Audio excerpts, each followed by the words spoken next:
हिमाचल की सियासत में बयानबाजी का दौर तेज हो गया है। नेता प्रतिपक्ष जयराम ठाकुर के प्रदेश सरकार पर किए तीखे हमले पर मुख्यमंत्री के प्रधान मीडिया सलाहकार नरेश चौहान ने पलटवार किया है। जयराम ठाकुर ने प्रदेश की सरकार पर अराजकता का माहौल पैदा करने और ट्रेजरी बंद होने के आरोप लगाए थे। इस पर नरेश चौहान ने उनके बयान को राजनीतिक मजबूरी और सुर्खियों में बने रहने की कोशिश करार दिया। देखिए, उनकी एक मजबूरी है। जब वो शिमला में होते मीडिया के ज़रिए वो पिछले 1.5 साल से एक ही बयान बार-बार रिपीट कर रहे हैं कि उनके संपर्क में लोग हैं या ये सरकार काम नहीं कर रही है। मैं समझता हूँ कुछ तो उनकी भी स्टेटमेंट की लाइन्स बदलनी चाहिए। उन्होंने बात की कि 65 सीटें जीतेगी। मेरा उनको एक भाई के नाते भी ये एक आपके ज़रिए संदेश है कि ये 68 से ऊपर भी जा सकती है अगर वो मेहनत करेंगे अच्छे से। लेकिन इनको ये देखने की ज़रूरत है कि प्रदेश जिन हालात में हम काम कर रहे हैं और जो फैसले लिए जा रहे हैं प्रदेश हित में, बहुत सारे ऐसे क्षेत्र हैं जिसमें हमने अच्छे कदम उठाए हैं। और आप समझें कि इलेक्ट्रिक वाहन को लेके जो आज ट्रांसपोर्ट कम से कम 300 से 400 इलेक्ट्रिक बसेस ले रहा है। आप सोलर ऊर्जा में हम बहुत तेज़ी से आगे बढ़ रहे हैं। इस दौरान नरेश चौहान ने कहा कि जयराम ठाकुर को पहले अपनी सरकार के कार्यकाल में वित्तीय प्रबंधन की स्थिति पर जवाब देना चाहिए।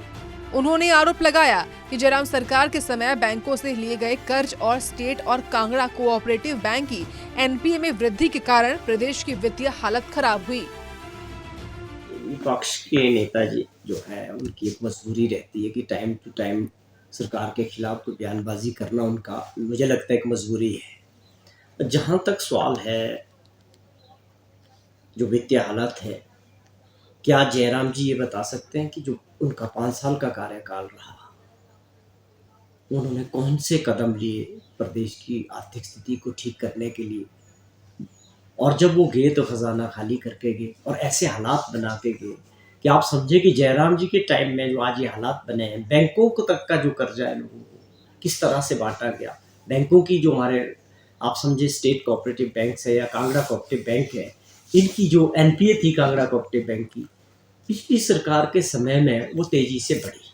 और किस तरह से इन्होंने उसके कर्जों को बांटने का जो काम किया और वापसी नहीं हुई। बैंकों के हालात भी जो राज्यों के बैंक हैं कैसे रहे। नेता प्रतिपक्ष और सत्ता पक्ष के बीच आरोप प्रत्यारोप का दौर तेज हो गया है। नरेश चौहान ने जयराम ठाकुर पर हमला बोलते हुए सरकार की नीतियों का बचाव किया और केंद्र से मिलने वाली सहायता में कटौती पर सवाल उठाए। शिमला से ब्यूरो चीफ अरुण उनियाल की रिपोर्ट।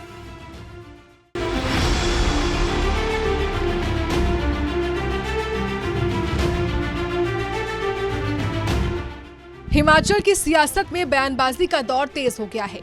नेता प्रतिपक्ष जयराम ठाकुर के प्रदेश सरकार पर किए तीखे हमले पर मुख्यमंत्री के प्रधान मीडिया सलाहकार नरेश चौहान ने पलटवार किया है। जयराम ठाकुर ने प्रदेश की सरकार पर अराजकता का माहौल पैदा करने और ट्रेजरी बंद होने के आरोप लगाए थे। इस पर नरेश चौहान ने उनके बयान को राजनीतिक मजबूरी और सुर्खियों में बने रहने की कोशिश करार दिया। देखिए, उनकी एक मजबूरी है। जब वो शिमला में होते मीडिया के ज़रिए वो पिछले 1.5 साल से एक ही बयान बार-बार रिपीट कर रहे हैं कि उनके संपर्क में लोग हैं या ये सरकार काम नहीं कर रही है। मैं समझता हूँ कुछ तो उनकी भी स्टेटमेंट की लाइन्स बदलनी चाहिए। उन्होंने बात की कि 65 सीटें जीतेगी। मेरा उनको एक भाई के नाते भी ये एक आपके ज़रिए संदेश है कि ये 68 से ऊपर भी जा सकती है अगर वो मेहनत करेंगे अच्छे से।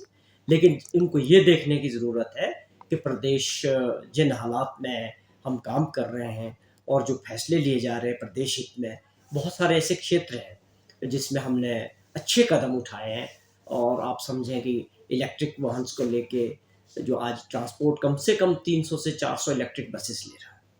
आप सोलर ऊर्जा में हम बहुत तेज़ी से आगे बढ़ रहे हैं। इस दौरान नरेश चौहान ने कहा कि जयराम ठाकुर को पहले अपनी सरकार के कार्यकाल में वित्तीय प्रबंधन की स्थिति पर जवाब देना चाहिए। उन्होंने आरोप लगाया कि जयराम सरकार के समय बैंकों से लिए गए कर्ज और स्टेट और कांगड़ा कोऑपरेटिव बैंक की एनपीए में वृद्धि के कारण प्रदेश की वित्तीय हालत खराब हुई। विपक्ष के नेताजी जो है उनकी एक मजबूरी रहती है कि टाइम टू टाइम सरकार के खिलाफ तो बयानबाजी करना उनका, मुझे लगता है, एक मजबूरी है।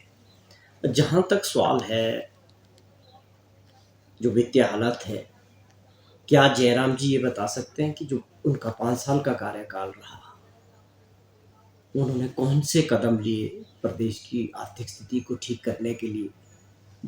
और जब वो गए तो खजाना खाली करके गए और ऐसे हालात बना के गए कि आप समझे कि जयराम जी के टाइम में जो आज ये हालात बने हैं, बैंकों को तक का जो कर्जा है लोगों को किस तरह से बांटा गया, बैंकों की जो हमारे आप समझे स्टेट कोऑपरेटिव बैंक है या कांगड़ा कोऑपरेटिव बैंक है, इनकी जो एनपीए थी कांगड़ा कोऑपरेटिव बैंक की, पिछली सरकार के समय में वो तेजी से बढ़ी और किस तरह से इन्होंने उसके कर्जों को बांटने का जो काम किया और वापसी नहीं हुई। बैंकों के हालात भी जो राज्यों के बैंक हैं कैसे रहे। नेता प्रतिपक्ष और सत्ता पक्ष के बीच आरोप प्रत्यारोप का दौर तेज हो गया है। नरेश चौहान ने जयराम ठाकुर पर हमला बोलते हुए सरकार की नीतियों का बचाव किया और केंद्र से मिलने वाली सहायता में कटौती पर सवाल उठाए। शिमला से ब्यूरो चीफ अरुण उनियाल की रिपोर्ट।